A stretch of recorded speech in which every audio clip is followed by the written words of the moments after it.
Welcome back to accounting, everybody. It's your boy, Accounting Man, coming live, and you can account on that. Today we're going over 3-1 journalizing transactions.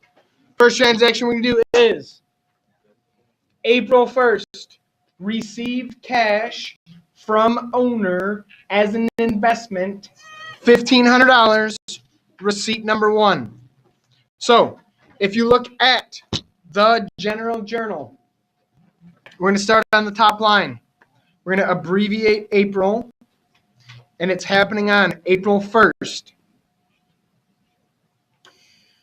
So, we have to put the account being debited. So, let's talk through this again. Receive cash from owner as an investment. Which account is being debited, everybody? Cash. So, left align the word cash. It is the thing being debited. And then how much is it being debited? $1,500. This box has thousands, hundreds, tens, ones, and cents. So if you had like 100,000, you'd have 100,000, and then you can just do a dash for the cents if there are none. What happens when you get to the millies? Then your business doesn't do accounting on paper. Oh. So cash is being debited, and the thing being credited is owner capital. So we know the name of the owner, but before you write it, we're going to indent about the width of a pinky, and it's Norm Derner Capital. Derner, comma, capital. Good old Norm. And it's $1,500 in the credit spot. Okay? So $1,500 and $1,500. This transaction is almost complete. We also need the proof, which is receipt number 1, which we abbreviate as R1. So the T chart of that would have just been a cash debit on the T and a capital credit on the T. This is like combining the other two. Exactly. Got you. Next.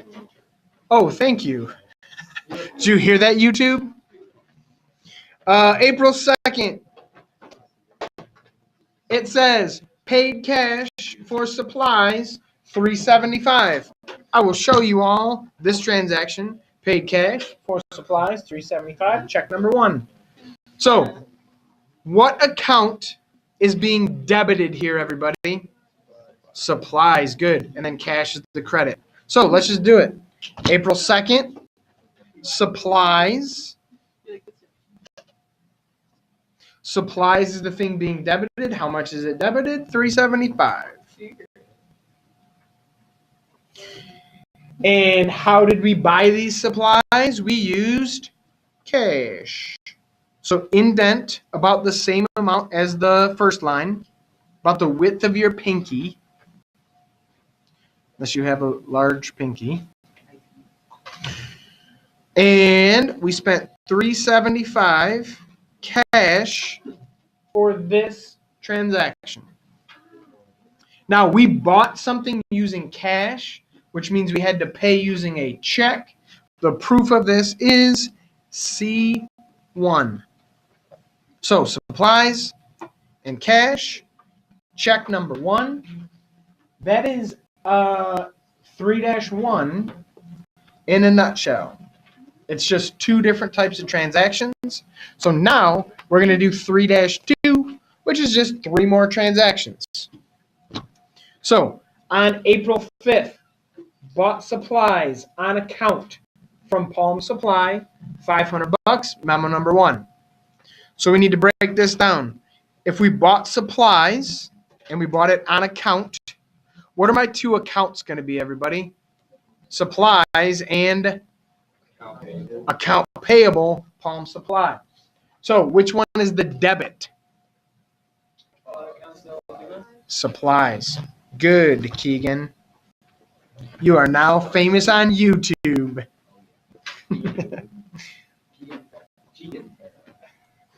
So on the 5th, We bought supplies on account. How much supplies did we buy? We bought $500 worth.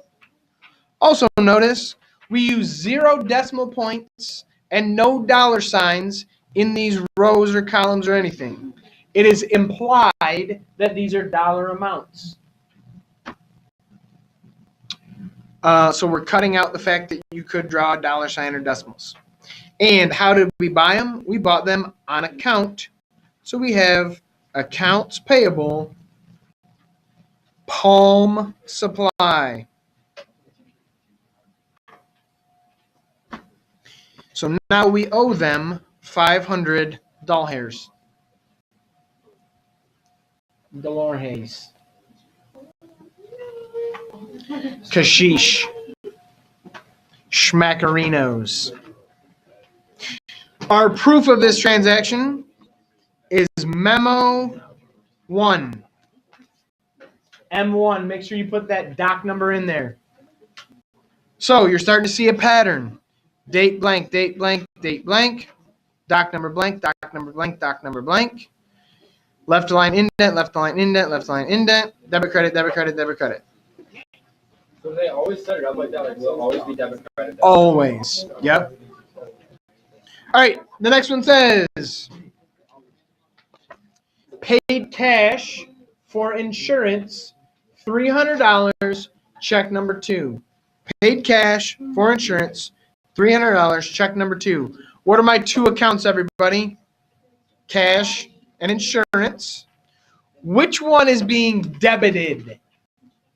Insurance. Good. So let's do this. It is now the 7th.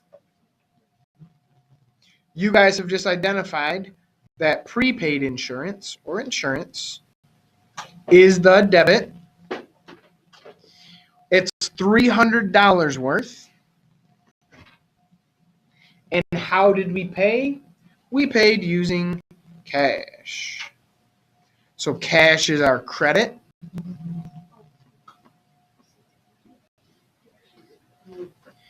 And our proof of this document is check number 2. So if you were the accountant, you now know what happened to check number 1 and check number 2, and you should be on check number 3. Last transaction, April 9th, paid cash on account to Palm Supply, $250, check number 3. So on the 9th, paid cash on account. So what is happening to cash if I paid cash on account, everybody? It's going down, also known as credito or credit. Therefore, my liability of account payable is the debit. And if you remember, liabilities go down on the debit side. So we'll start with the 9th because dates are important. Also important are raisins or walnuts, similar to dates, but different. Almonds. I don't know if I've ever had a date. Almond? Almond? Pecan? Delicious. Milk? I'm lactose intolerant. YouTube.